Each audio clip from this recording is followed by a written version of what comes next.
Wabarakatuh, Pak Ustaz. Waalaikumsalam warahmatullahi wabarakatuh. Saya mau menanya mengenai wudhu, Pak Ustaz.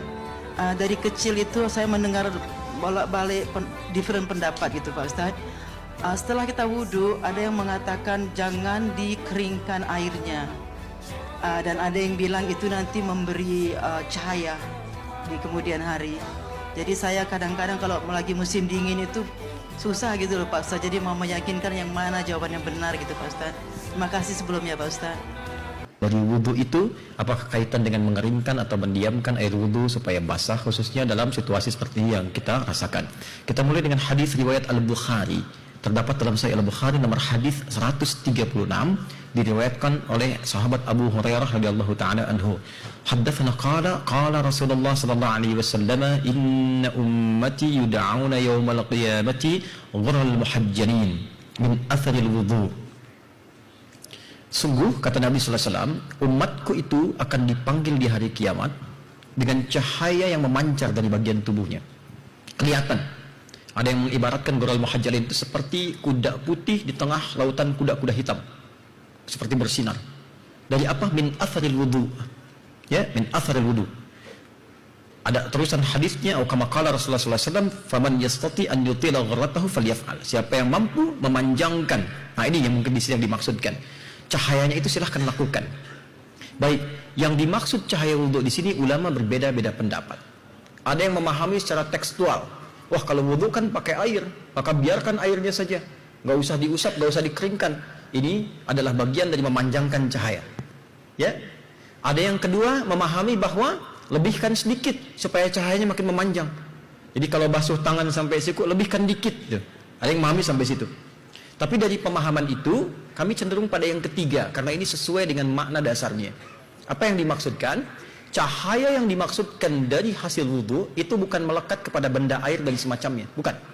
Yang dimaksudkan dampak wudhunya. Wudhu di Quran, di surah kelima Al-Ma'idah, di ayat yang ke-6, disebut fungsinya toharah.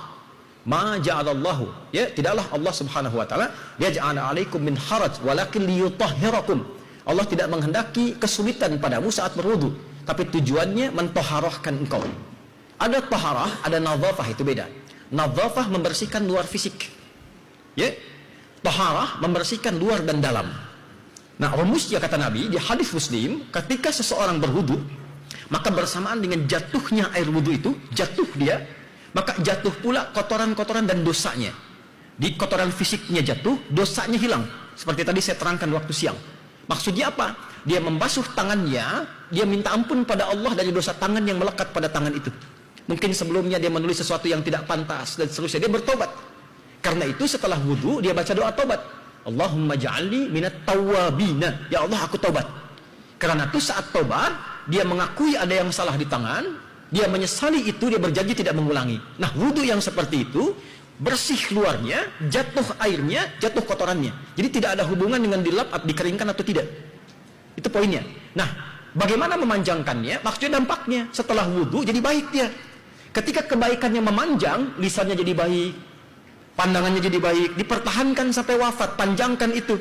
Ada yang mengartikan, kalau batal, wudhu lagi, batal, wudhu lagi. Itu yang dimaksud dipanjangkan. Jadi ketika dia berlatih kurang bagus, dia wudhu lagi, batal, wudhu lagi, dengan tujuan menjaga kebaikan dalam dirinya. Itu yang dimaksud panjangkan cahayanya.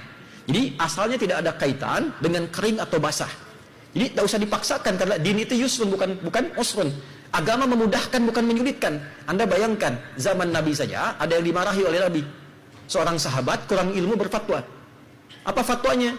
Maaf, ada kecelakaan malam hari, ya.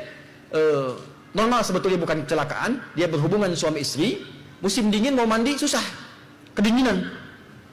Kata sahabat, gak bisa, junub mandi katanya. Ya gak bisa, dia mandi meninggal.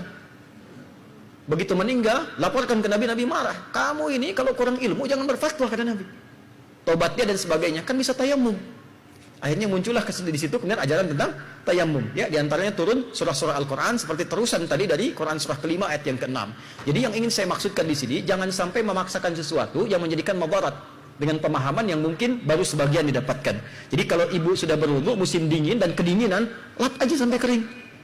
Jelas ya? Panjangkan dengan aspek yang lain.